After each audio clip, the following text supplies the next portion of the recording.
En parcourant l'avenue extravagante, Lina se dit que celle-ci méritait bien son nom. Il y avait 6 belles maisons au milieu des montagnes. La pension Picotto comptait 6 cheminées. Une dans la chambre de grand-mère Picotto, une dans la cuisine et 4 dans la chambre d'Ichan. On avait beau être en plein été, camélias, narcisses, violettes, toutes les fleurs étaient en pleine floraison. Les feuilles de ginkgo étaient jaunes et les pruniers couleur d'automne. Les pavés de l'avenue étaient toujours mouillés, même quand il ne pleuvait pas, et ses habitants portaient des noms étranges dont on ignorait l'origine, comme Nata ou Toke.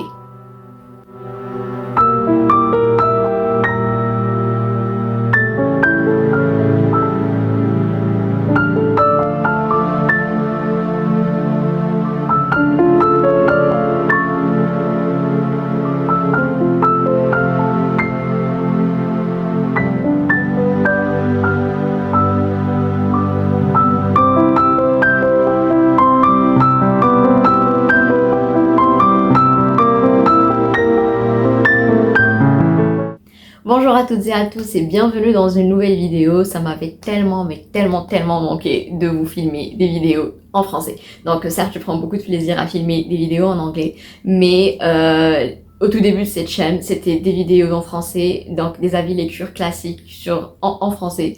Et donc là, retour aux bases, et je vous filme un avis lecture, quoi de plus classique, quoi de plus basique, en français, vu que c'est un livre que j'ai lu du coup en français. Et il s'agit, comme vous l'avez certainement déjà vu dans le titre, de La Cité des Brumes oubliées de Sachiko Kashiwaba. C'est un livre de littérature japonaise, traduit en français du coup. Et je viens de lire, donc fin novembre, début décembre, je l'ai terminé. Et j'ai choisi de vous faire toute une vidéo là-dessus, pas juste un post, pas juste une story sur Instagram, pas juste un réel, parce que c'est un livre qui m'a tellement émue. Et encore une fois, la littérature japonaise aura eu raison de moi. Et encore une fois, la littérature japonaise m'aura prouvé quelle est la littérature la plus réconfortante qui puisse exister dans ce monde. Alors franchement, si je devais choisir de ne lire pour le restant de ma vie qu'une littérature venant d'une seule culture, d'un seul pays, ce sera sans hésitation la littérature japonaise, parce que bien qu'il y ait plusieurs autres livres qui me plaisent de différentes littératures du monde, je ne crois pas que je pourrais vivre sans le réconfort, sans le confort, sans la douceur, sans la tendresse de la littérature japonaise. Et du coup, avec ce livre-là, il s'agit d'un livre plutôt jeunesse. Et il s'agit du livre, au fait, qui a inspiré le fameux Voyage de Chihiro, du film Ghibli, que j'ai pas encore regardé. Je suis certainement l'une des dernières personnes sur Terre à ne pas encore avoir regardé le Voyage de Chihiro. Et j'ai hâte de le regarder. Et du coup, là, c'est le livre qui l'a très librement inspiré ce film-là. Donc, si vous êtes fan des Ghibli, vous savez quoi vous attendre. C'est un livre à l'atmosphère aussi douillette que les films Ghibli. Donc voilà. Et j'avais tellement de choses à vous raconter là-dessus. Et franchement, souvent, des fois quand c'est de la littérature jeunesse, que ce soit la littérature japonaise ou non, on a l'impression de se dire c'est banal, ou c'est facile, ou ce n'est rien, ou c'est une lecture rapido, sans prise de tête, ok, mais avec beaucoup de profondeur. Et comme on se trompe quand on néglige et quand on ne s'attarde pas sur tous ces livres jeunesse, sur tous ces livres qui sont destinés, ou plutôt qui sont suitable pour tous les publics, c'est-à-dire que des enfants de l'école primaire, des collégiens, collégiennes, des lycéens, lycéennes peuvent lire ça et aimer, et puis des adultes aussi peuvent lire ça et aimer. Et puis c'est des littératures qui, quand on les lit à différentes phases de nos vies, on y découvre des messages différents. Et franchement, le taux de messages cachés et de belles leçons cachées derrière les lignes de La Cité des Brumes oubliées est juste absolument magnifique. Et je me suis dit que j'allais articuler cet avis lecture sous forme des différentes choses, des différents messages, des différentes valeurs, des différentes leçons de vie finalement que j'y ai lues. C'est un livre qui m'a laissé émue en lisant l'épilogue. J'ai même eu quelques larmichettes aux yeux. Enfin bref, je vous laisse avec la suite de la vidéo et avec du coup la chronique. Donc déjà, avant de me lancer dans ce qui m'a plu dans ce livre, Je vais vous raconter un petit peu l'histoire. Donc c'est l'histoire de Lina, donc une petite fille, je pense qu'elle doit avoir dans les 12-13 ans, peut-être un petit peu moins, je me souviens plus, enfin on n'a pas vraiment cité son âge, mais c'est une enfant disons dans l'école primaire, et puis qui va passer toute seule les vacances, les grandes vacances d'été. Son papa l'a envoyée pour passer les vacances d'été dans un endroit que l'on appelle la vallée des brumes oubliées, donc la cité des brumes oubliées. Et donc elle se rend toute seule par train, comme une grande, dans un petit village où personne n'a jamais entendu parler de cette cité-là. Et puis elle se met à chercher et elle retrouve en fait cette cité-là comme par magie. On ne sait pas comment elle a réussi à la trouver, c'est un peu comme si la cité l'avait trouvée. Et elle se rend dans une pension, la pension Picoteau, où elle va séjourner et où dans cette pension-là, elle découvre qu'au fait, elle va devoir travailler afin de pouvoir y rester et faire différents jobs. Enfin, durant tous les vacances d'été, où elle va rencontrer la grand-mère Picoteau, qui est la propriétaire de la pension. Cette vieille dame qui est très grincheuse et que Lina aime pas du tout au début. Et elle va rencontrer différents pensionnaires et avec lesquels elle va se lier d'amitié, et elle va rencontrer les différents habitants de cette vallée-là. Donc la vallée extravagante, la vallée des brumes oubliées, où il y a 6 maisons au total, et elle va rencontrer les différents habitants de ces maisons-là, habitants et habitantes, et avec lesquels elle va se lier d'amitié, avec lesquels il y aura des histoires, et on va suivre l'été de Lina dans la cité des brumes oubliées. Et c'est juste une histoire absolument qui nous laisse, qui nous happe, et une histoire d'une créativité et d'une originalité hors pair. Et enfin, quand j'ai fini le livre, je me dis j'en veux plus, pourvu qu'il y ait un autre tome, l'histoire d'un autre été de Lina dans la vallée des brumes oubliées. Enfin bref, c'est un chouette livre, à la chouette histoire. La première chose qui m'a frappée dans ce livre-là, c'est au fait l'importance de sortir de sa zone de confort. Donc il s'agit au fait d'oser essayer des choses nouvelles. Quand par exemple, c'est le papa de Lina qui l'a envoyé pour passer cet été-là dans la pension Picoteau. Et au lieu d'aller, parce que Lina elle avait l'habitude d'aller tous les ans chez sa grand-mère, il lui a dit il est agréable au fait d'aller dans des endroits atypiques de temps en temps. Et ça c'était un petit peu frappant, parce que souvent on a peur du changement. Moi la première, on a peur du changement, on a peur d'essayer des choses nouvelles, on ne sait pas si on va aimer ou pas, on ne sait pas si on va s'y plaire, on a peur de sortir de sa zone de confort. Franchement, la zone de confort est une zone de confort pour une raison, on s'y sent confortablement. Il n'y a rien de mal à être dans sa zone de confort, mais de temps en temps on ne sait pas si l'on réussira à trouver notre confort ailleurs, dans d'autres endroits, dans de nouvelles rencontres, avec de nouvelles personnes, dans de nouvelles expériences, en essayant un nouveau sport, en lisant un nouveau genre littéraire, en regardant un type de film qu'on ne pensait pas aimer du tout et qu'on finira peut-être par aimer. Franchement, le confort, il ne se trouve pas toujours juste dans la zone que l'on s'est construite il y a longtemps et que l'on s'est délimitée. Des fois, le confort peut se trouver ailleurs aussi. Donc, il n'y a rien de mal à rester dans sa petite zone de confort toute douillette. Mais de temps en temps, allant visiter des endroits atypiques comme Lina, on pourrait y trouver des choses absolument merveilleuses. Ensuite, il y a aussi un petit détail qui m'a beaucoup marqué, et c'est au fait la beauté de l'argent que l'on gagne par son propre labeur et par son dur travail. C'est-à-dire que Lina est une écolière finalement, et elle a jamais dû à travailler pour gagner sa vie. Et au fur et à mesure du livre, on découvre au fait que finalement, dans cette histoire, travailler pour elle est une façon pour elle de payer son séjour à la pension Picoteau.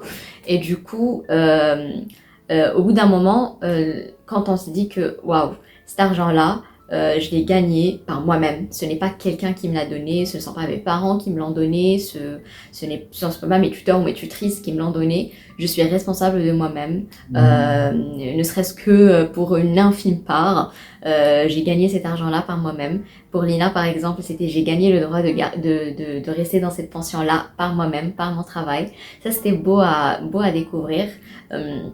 Franchement, le fait de faire un travail par soi-même, surtout quand c'est un travail qui nous plaît, il faudrait pas que ce soit du labeur pour du labeur, mais genre que un travail qui nous plaît et que l'on découvre, que l'on gagne sa vie par ce travail-là, eh bien c'est agréable, c'est beau, et c'est réconfortant et c'est un peu comme une sorte de récompense et ça aide à connaître en fait la valeur de ce qu'on a, de ce qu'on possède, que ce soit en argent, que ce soit en biens matériels, et de se dire que les choses que l'on possède ne sont pas des choses que l'on possède éternellement, ce sont des choses éphémères qui s'en vont et pour lesquelles on devrait travailler, c'est-à-dire on devrait fournir des efforts pour garder ces choses-là. Et puis, un autre point, toujours dans le cadre dans une continuation de l'idée du travail qui est important et puis de faire quelque chose. Enfin, quand la grand-mère Picotto annonce à Lina que s'il veut rester dans la pension Picotto, il va falloir qu'elle travaille, ben, la première chose que Lina lui dit, mais je sais rien faire. Et là, la grand-mère Picotto lui répond que, ben, à première vue, tu as des yeux, tu as des bras, tu as des jambes, tu as une bouche, tu as un nez, tu sais marcher. Donc, à première vue, rien ne cloche chez toi. Donc, pourquoi tu dis que tu ne sais rien faire? Et là, c'était un instant de réalisation pour moi où je me suis dit que souvent on peut se convaincre de certaines choses, on peut se dire on est des bons à rien, on est des bonnes à rien, on ne sait rien faire, on est juste une être humaine ou un être humain de plus sur cette terre, rien d'original chez nous, alors que non, ce n'est pas parce que le monde ou notre entourage ou la société veut nous faire croire que l'on n'a rien d'original, que l'on ne sait rien faire de particulier, que c'est la vérité. Nous sommes toutes et tous bonnes et bons à quelque chose. Nous savons toutes et tous faire quelque chose. Nous brillons tous et toutes dans un certain domaine. Nous avons juste besoin de trouver ce que c'est. Nous avons juste besoin d'essayer des choses là. Et là, ça rejoint la première idée, c'est-à-dire de sortir un peu de sa zone de confort et d'essayer ceci, puis d'essayer autre chose. Et de voir ce qui nous plaît, de voir ce pourquoi on est doué. Des fois, par exemple, on est doué pour un truc qui nous plaît pas forcément, et donc on finit par abandonner. Ou alors, des fois, il y a un truc qui nous plaît pour lequel on n'est pas doué forcément. Alors, on commence à travailler pour être plus doué dans cette chose-là. Il faudrait s'essayer à des choses, pas nécessairement juste en termes de travail, mais en termes de hobby aussi, en termes de loisirs. Enfin bref. C'est pour dire que nous sommes toutes et tous doués pour quelque chose, nous savons toutes et tous faire des choses, nous avons tous un don, un talent en nous et il suffit de le découvrir. Nous avons peut-être même plusieurs talents en nous que nous ignorons et il faut juste arrêter de nous convaincre, arrêter de se dire que on est des bons à rien, on est des bonnes à rien. Non, nous ne le sommes pas, nous sommes toutes et tous aussi uniques et aussi essentiels pour ce monde. Ensuite, une autre idée qui a été exposée un peu plus subtile cette fois-ci, c'est cette idée d'un mode de vie plus collectiviste, contrairement à un mode de vie individualiste qui nous a été imposé par le capitalisme et par le néolibéralisme dans lequel nous vivons. Franchement, nous vivons dans des sociétés et dans des mondes et dans des qui vivent à 100 à l'heure et qui vont à 100 à l'heure et où la seule chose qui importe c'est de travailler et puis se faire de l'argent et puis voilà, vivre au jour le jour et au jour le jour dans le sens négatif de la chose, c'est-à-dire juste pas travailler pour vivre, mais littéralement vivre pour travailler et juste vivre dans le chacune pour soi et dans un mode de vie ultra individualiste où chacun favorise ses propres intérêts et où l'on finit finalement à être drainé par cette société-là. Plusieurs d'entre nous finissent par tomber à un certain moment de nos vies dans un burn-out où l'on a marre de ce qu'on fait, où l'on veut trouver l'essence de ce pourquoi nous vivons. Et finalement, je pense que cette histoire-là nous présente la vie comme elle aurait dû être vécue par nous aujourd'hui, c'est-à-dire pas à 100 à l'heure, c'est-à-dire pas de façon individualiste, juste chacune pour soi, juste chacun dans sa petite bulle, chacun enfermé, mais en fait ensemble. C'est dans un esprit de communauté, parce que finalement dans ce livre-là, on découvre une belle communauté à travers que ce soit l'ensemble des habitants de la vallée extravagante, ou alors juste l'ensemble des habitants et des habitantes de la pension Picotto ensemble. Et par exemple, il y a un passage où Lina découvre une sorte de champ, un grand champ, où il y a des plantations, etc. Et elle demande est-ce que le champ appartient à la pension Picotto, et on lui répond non, en fait, c'est nous appartient ensemble, on en prend soin ensemble et chacune prend ce dont il ou elle a besoin au moment où il ou elle a besoin. Genre j'ai besoin de faire une soupe, du coup je prends tel légume et puis chacun en prend soin au moment où il en a besoin, où chacun prend soin de ce champ-là à tour de rôle et on se complète et on vit ensemble et ce qui est à moi est à nous et dans une sorte d'esprit collectiviste, dans une sorte d'esprit de vivre ensemble, de vivre en communauté et je trouve ça extrêmement beau ces types d'histoires où il y a juste des gens qui vivent ensemble. Il n'y a pas l'idée, je vois beaucoup de personnes qui peuvent penser que non, moi je suis plutôt une solitaire, je suis plutôt en mode solo, j'aime beaucoup faire des choses toute seule. Enfin oui, moi aussi, je suis plutôt une solitaire aussi, j'aime beaucoup faire les choses par moi-même. Non, c'est pas là l'idée au fait. L'idée c'est dans le mode de vie que l'on décide d'adopter, on n'est pas obligé de faire face au monde, aux catastrophes de ce monde-là, aux choses extrêmement submergentes et suffocantes que peut le projeter le monde tout seul ou toute seule. On peut faire ça ensemble. On peut décider de labourer un petit champ ensemble et puis de le planter ensemble et puis de s'en servir ensemble et ce serait beau et ce serait génial, ce serait utopique et ce serait idéal et ce ne serait pas le monde dans lequel nous vivons malheureusement, mais pourquoi pas, tant qu'on en est consciente et conscient, pourquoi pas. Ensuite, l'une des autres idées développées qui rejoint toujours, je pense que les idées dans ce livre-là sont une continuation, toujours dans le cadre de gagner son propre argent, etc. Et puis de se compléter et de vivre ensemble. Il y a cette idée aussi d'indépendance qui est développée et le fait d'être capable de prendre ses propres décisions par soi-même. Par exemple, il y a Lina qui dit que je ne m'étais jamais brossé les cheveux toute seule, c'est ma maman qui s'en occupe d'habitude. Du coup, elle s'est juste débrouillée pour faire une queue de cheval qu'elle a rangée à chaque fois.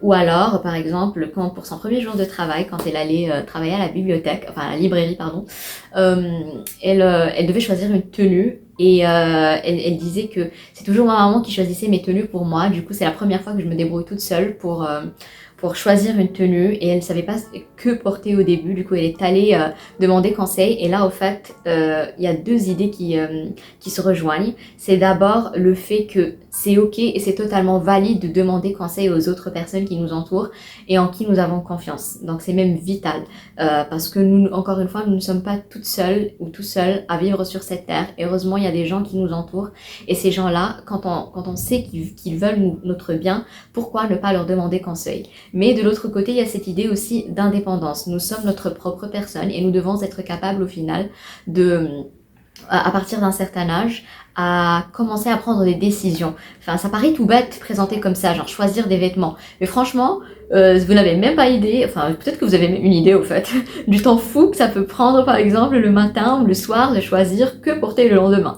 Ça paraît tout bête, c'est donc mais c'est une comparaison assez pertinente parce que quand on sait choisir que porter, on est capable de prendre de plus grandes décisions et des fois dans la vie, on a juste besoin, certes, d'écouter les conseils des autres, mais on a besoin de prendre une décision par soi, pour soi, et d'en assumer les conséquences, que ce soit une bonne ou une mauvaise décision, mais il faut to master the art of actually taking a decision au lieu de juste attendre et puis procrastiner la prise de décision.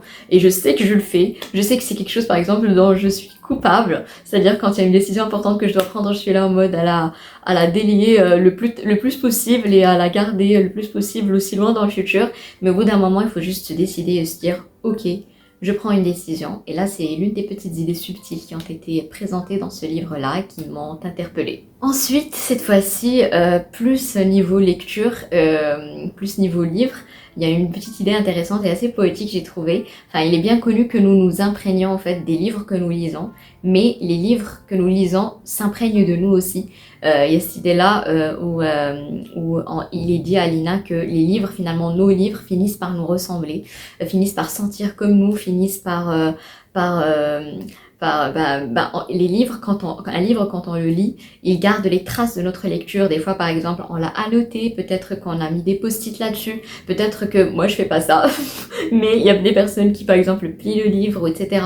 Mais bref, le livre est façonné, que ce soit physiquement, que ce soit en émotion, par nous, par notre personne. Le livre nous façonne, on garde pour toujours une partie du livre en nous, mais le livre garde une partie de nous en lui, et je trouve ça extrêmement poétique. Et ça me rappelle une chose que ma maman me disait, parce que moi je suis dans le genre que oui, je mets des post-it, oui, il m'arrive d'annoter, mais voilà, le livre il doit rester nickel, je dois plier aucune page, je dois pas genre briser le dos ou quoi que ce soit.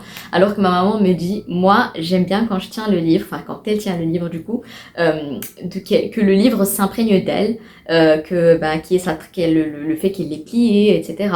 Et je trouvais cette idée super intéressante, et en lisant La Cité des Brumes oubliées, ça a fait écho à ce que me disait ma maman du coup, et je me suis dit ah c'est tellement vrai, peut-être que je le fais pas, enfin je le fais pas en mode plier le livre, mais je le fais autrement, c'est-à-dire je sais que chacun de mes livres a une place spéciale dans mon cœur. C'est pour ça d'ailleurs que j'hésite souvent à prêter mes livres, parce que je me dis c'est mon bouquin, il sent comme moi, il y a une partie de moi en ce livre-là, et je sais que par exemple quand je le prête, par exemple quand je prête ce livre-là à quelqu'un qui m'est cher et qui le lit, je sais que pour toujours nous avons partagé ce livre-là. Et par exemple l'une des choses aussi, l'une des plus jolies choses dans la littérature, je suis en train de m'emballer, c'est par exemple quand quelqu'un lit un livre, la note pour vous, et puis vous le donne pour que vous le lisiez. C'est un peu comme si vous lisiez à la fois le livre, l'histoire, les idées de l'auteur ou de l'autrice, mais aussi les annotations et les pensées de votre ami, de la personne qui vous l'a donné. Et je sais que l'une de mes amies m'avait donné un livre, et du coup il m'avait donné la copie, d'ailleurs il est là, il est juste ici, c'est A Thousand Splendid Suns. Mon amie se reconnaîtra en regardant la vidéo. Elle m'a donné la copie qu'elle avait lue elle-même et qu'elle avait annotée, et du coup j'ai hâte de lire ce livre-là, et du coup avec ses annotations à elle, parce que du coup ce sera à la fois lire l'auteur, mais aussi lire ce qu'elle en a pensé, donc les annotations, les passages qui l'ont marqué, etc. Et je trouvais que c'était une idée super poétique, et j'ai aimé qu'elle figure dans ce livre-là. Ensuite, une idée qui revenait souvent dans le livre, c'est au fait, et que j'ai pu résumer en cette phrase-là, en fait, c'est la beauté des croyances, la beauté de croire en quelque chose. Enfin, n'importe quoi, mais juste croire. Et comment est-ce que croire peut être salvateur dans la vie? Et comment est-ce que c'est beau? Et par exemple, comment est-ce que ça se représente dans le livre? Enfin, à plusieurs reprises, on dit à Lina que, en fait, les gens qui vivent dans la vallée extravagante sont des descendants et des descendantes de sorciers.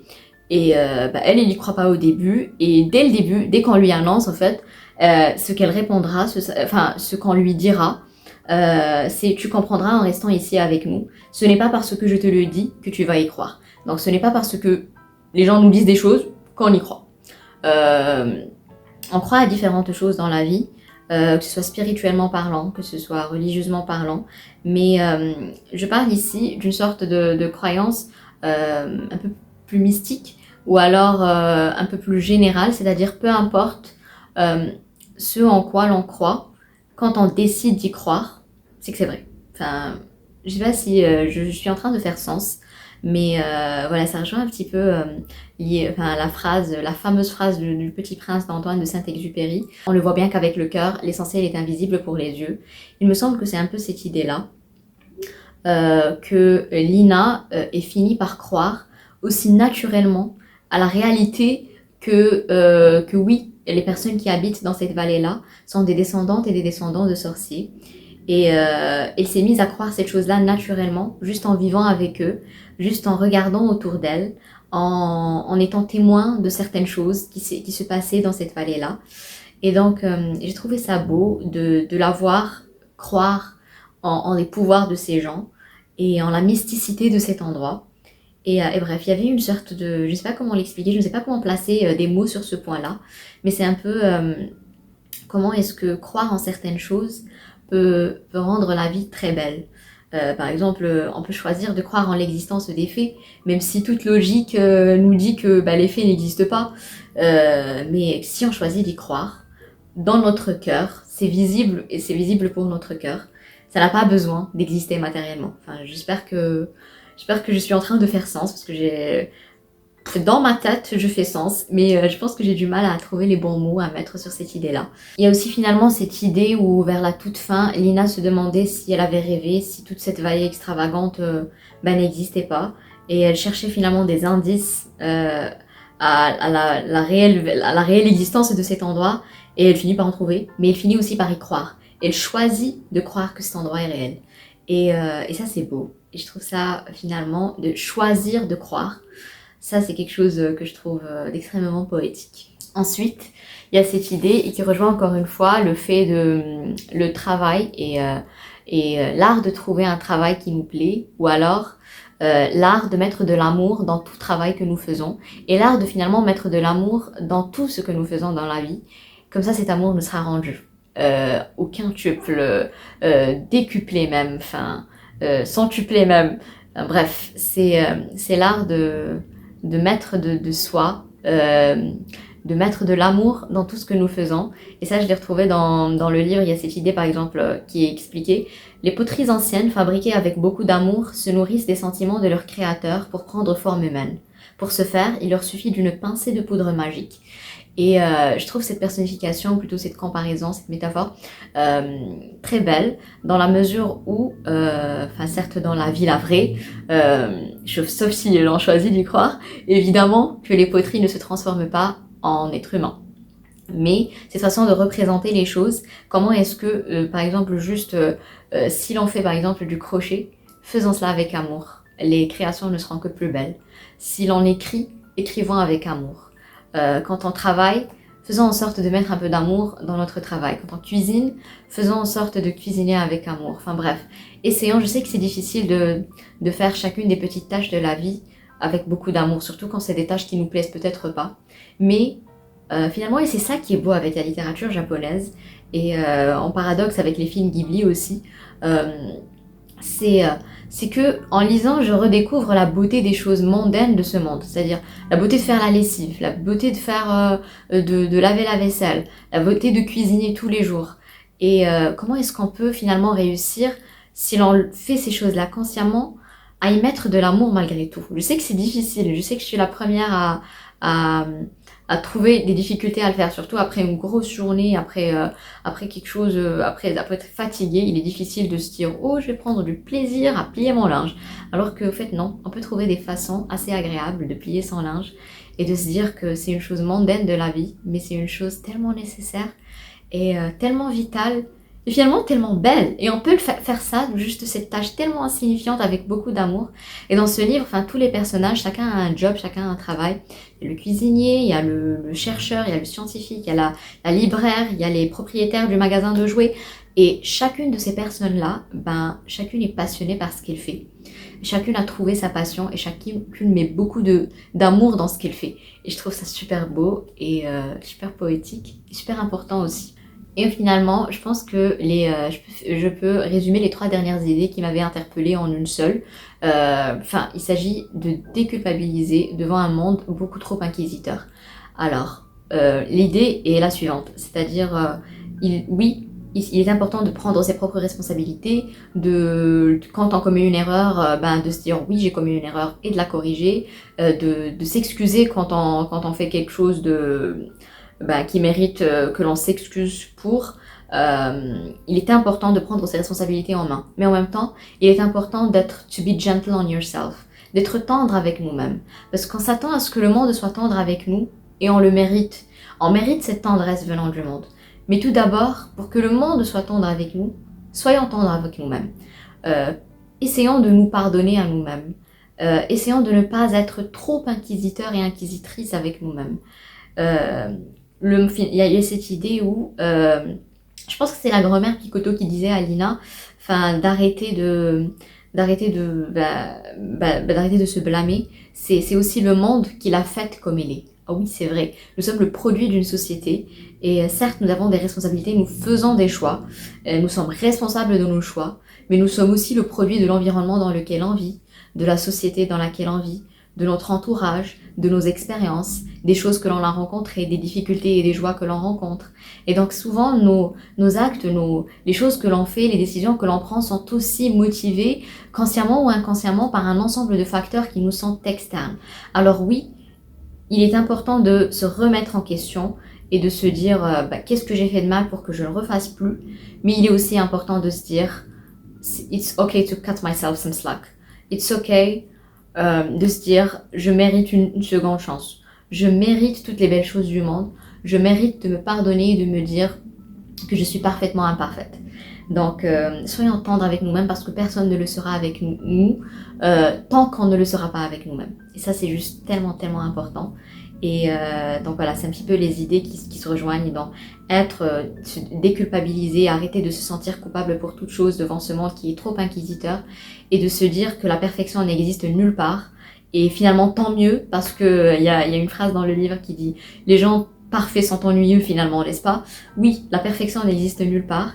Et tant mieux parce que nous sommes toutes et tous imparfaits et imparfaites d'une façon ou d'une autre.